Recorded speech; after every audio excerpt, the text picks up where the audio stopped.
Assalamualaikum warahmatullahi taala wabarakatuh. Nama saya Muhammad Rizqan bin Hasnan.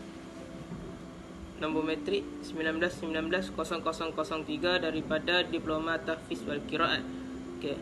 Hari ini saya akan menceritakan tentang Khalifah Abu Bakar. Biodata Khalifah Abu Bakar As-Siddiq. Okey, siapa sebenarnya Khalifah Abu Bakar As-Siddiq ni? Saidina Abu Bakar As-Siddiq atau nama sebenar dia ialah Abdullah ibni Abi Quhafah At-Tamimi. Beliau ni merupakan lelaki dewasa yang pertama memeluk agama Islam dari tahun 632 hingga 634 Masihi. Okey. Kita cerita nama gelaran dia pula. Sebelum dapat gelaran Abu Bakar As-Siddiq tu, sebelum masuk Islam lagi, nama gelaran dia ialah Abdul Ka'bah, yakni hamba Ka'bah. Tapi selepas dia masuk Islam, dia tukar nama dia jadi Abdullah. Namun beliau selalu digelar Abu Bakar. Abu Bakar ni yang bermaksud unta muda daripada perkataan Arab. Okey. As-Siddiq pula. As-Siddiq ni gelaran dia sebab sentiasa membenarkan setiap perkataan dan tindakan Rasulullah sallallahu alaihi wasallam. Dia sangat jujur.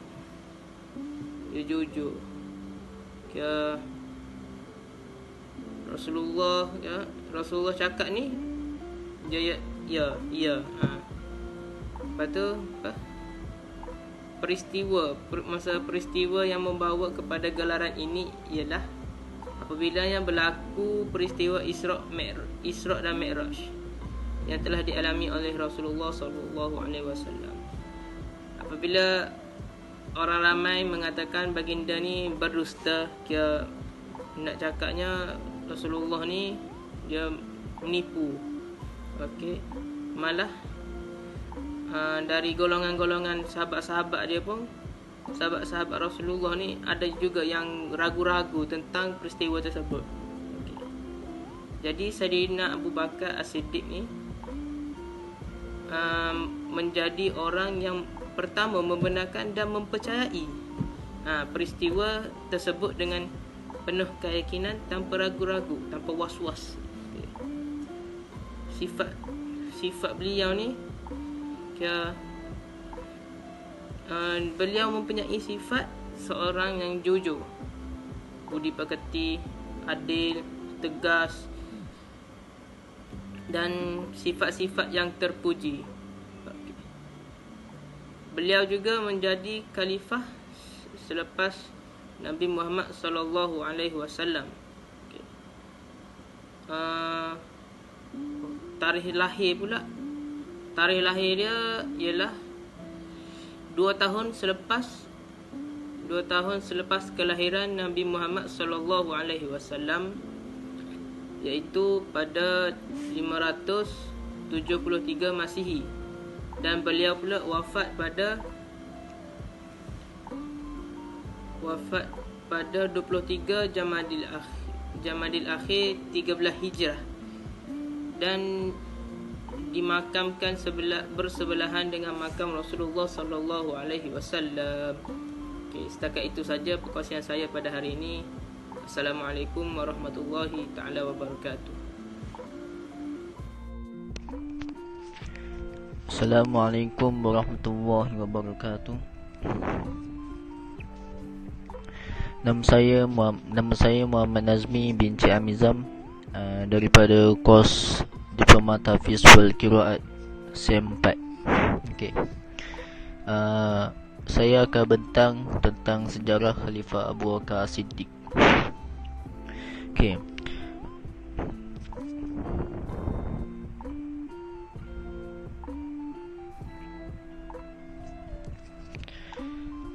Dari zaman kanak-kanak, Abu Bakar ni mempunyai pribadi yang mulia.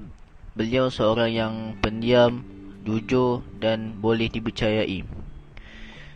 So, jadi disebabkan sifatnya yang sangat mulia, beliau menjadi sahabat baginda yang sangat baik sejak dari zaman remaja lagi, dan persahabatan terbukti berpanjangan.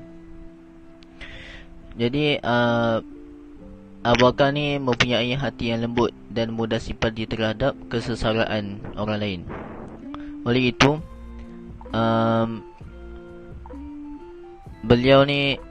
beliau sentiasa dan suka menolong mereka yang miskin dan mereka yang memerlukan pertolongan. Sungguh pun sebelum memeluk agama Islam, Abu Bakar ni tak suka kebanyakan adat-adat jahiliah seperti berjudi, minum arak, tanam anak-anak perempuan hidup-hidup, berkongsi isteri dan lain-lain. Abu Bakar juga tak pernah minum arak, walaupun ketika itu arak bagaikan air putih yang boleh menghilangkan dahaga. Okey, pada zaman sebelum Islam, Abu Bakar merupakan seorang peniaga yang berjaya.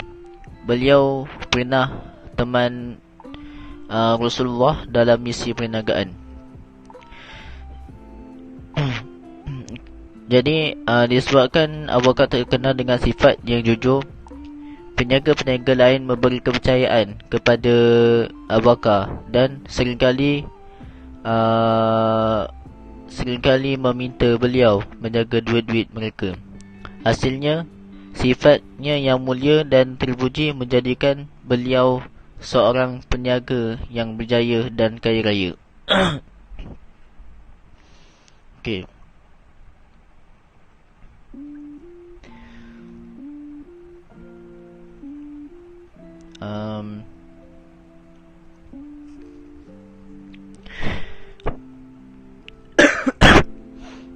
Okay. Masa baginda wafat, baginda Nabi Muhammad tak lantik bermana-mana pengganti sebagai khalifah. So, jadi lepas kewafatan baginda, orang Ansar dan Muhajirin adakan syura untuk lantik seorang khalifah. Perbincangan ini dalam syura jadi hangat apabila orang Ansar mahukan khalifah dari kalangan mereka, dan cadangan itu dipersetujui oleh Umar. Jadi Bashir bin Abu Nu'man dari kalangan Ansar bangun dan berkata bahawa Nabi Muhammad SAW datang dari kabilah Arab Quraisy. Jadi khalifah mestilah dilantik dari kalangan mereka, dan kami orang Ansar adalah penolong agama Allah. Jadi biarlah orang Ansar tetap menjadi penolong agama Allah. Kata Bashir bin Abu Nu'man menenangkan semua orang, lalu Abu Bakar mencadangkan dua nama, iaitu Umar Al-Khattab dan Abu Ubaidah. So mereka berdua menolak. Lantas Umar berkata, Abu Bakar lah yang terbaik antara kita semua, kerana Allah telah mencatat namanya di dalam Al-Quran, yang ini salah seorang di dalam gua. Akhirnya semua ahli syura bersetuju dan beliau dilantik menjadi khalifah pertama Islam.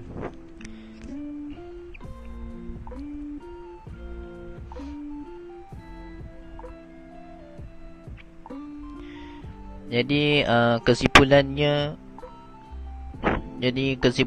ialah, kesimpulan yang saya dapat simpulkan ialah Abu Bakar ni telah menjadi sahabat karib Rasulullah semenjak mereka masih kanak-kanak.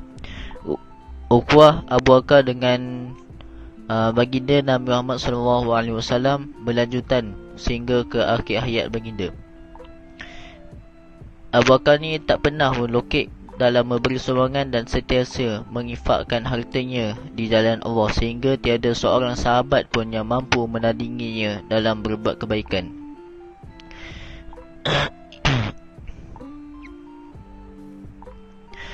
Abu Bakar ni dia mempunyai sifat terpuji sejak beliau masih kecil. Beliau ni tak pernah minum arak, jujur, amanah, berkata benar. Sifat-sifat yang ditonjolkan oleh beliau sepatutnya terhias di setiap individu Muslim.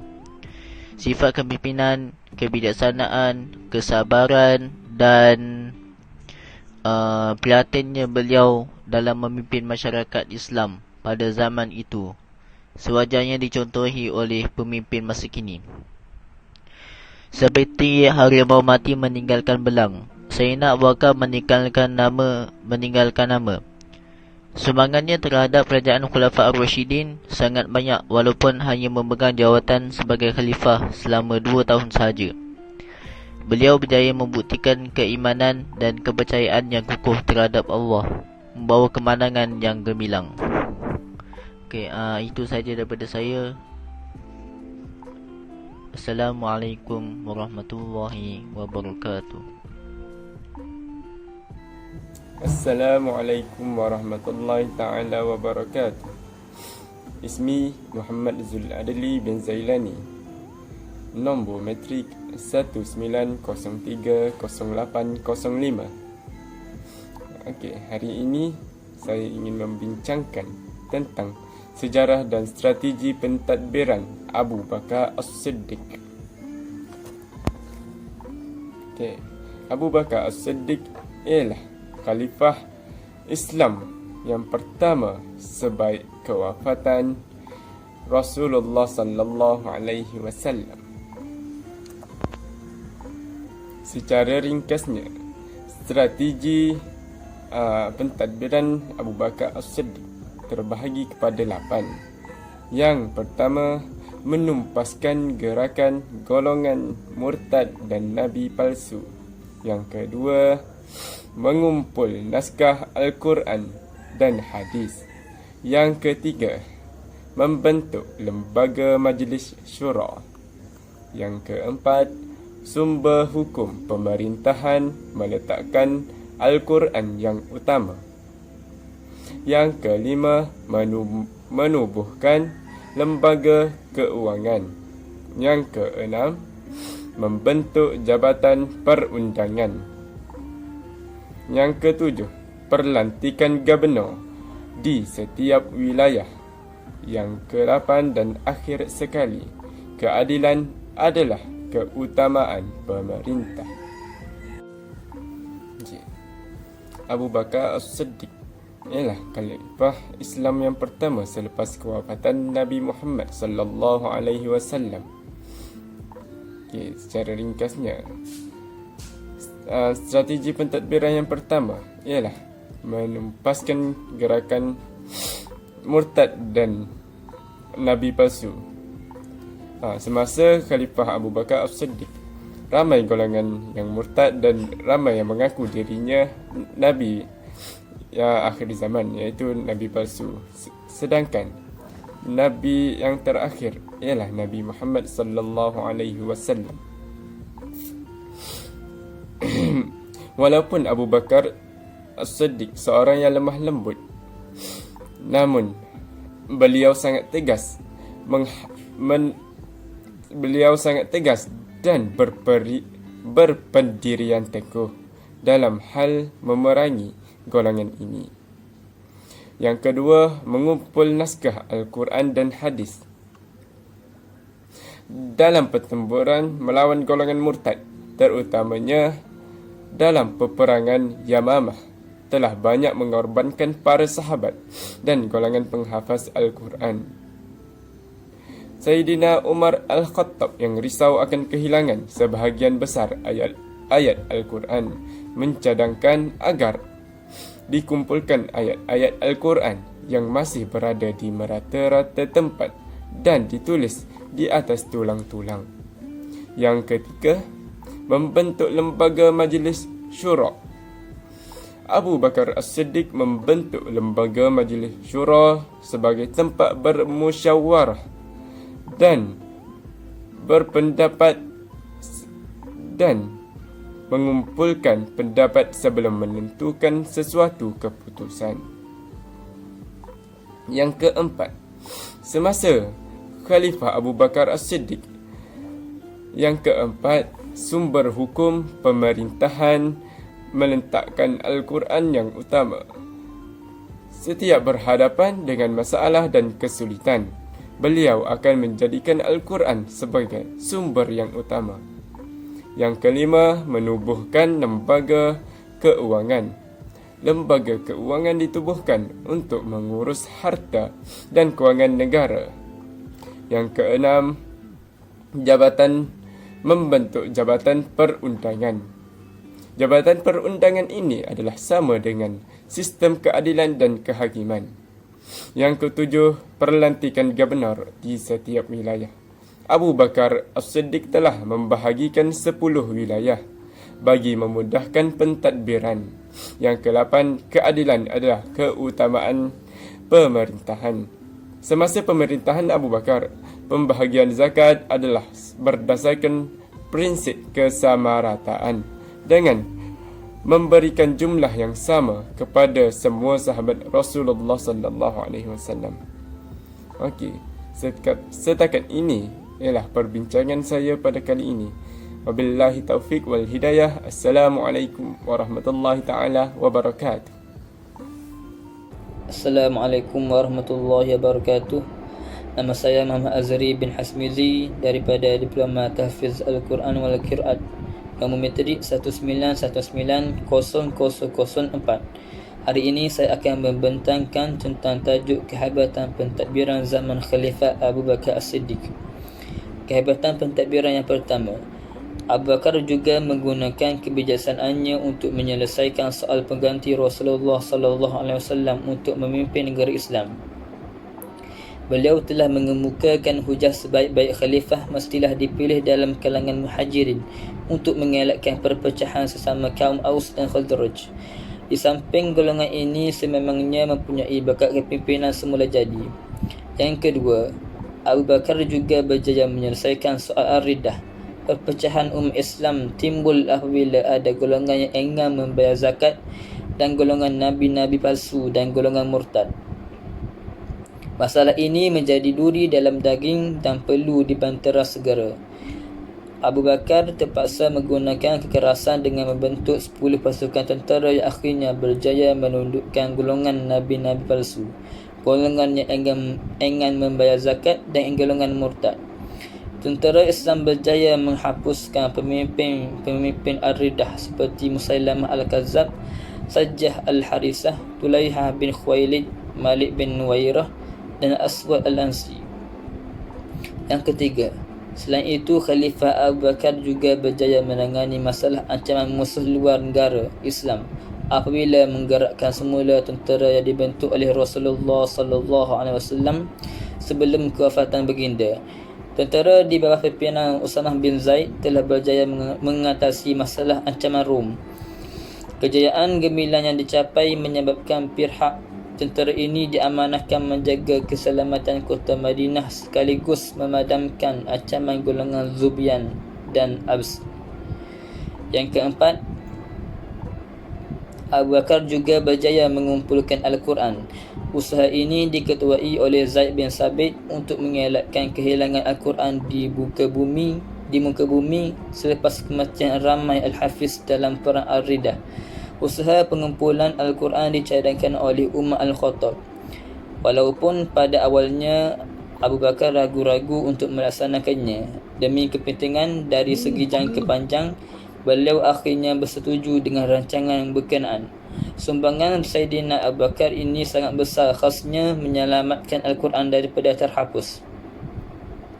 Yang kelima, bagi menjamin pentadbiran berjalan dengan lancar dan mewujudkan kestabilan politik, Khalifah Abu Bakar juga telah menyusun pentadbiran dengan membahagikan negara kepada 10 daerah dengan diketuai oleh seorang amir yang dibantu oleh imam dan hakim, satu usaha dan pegawai di Baitul Mal.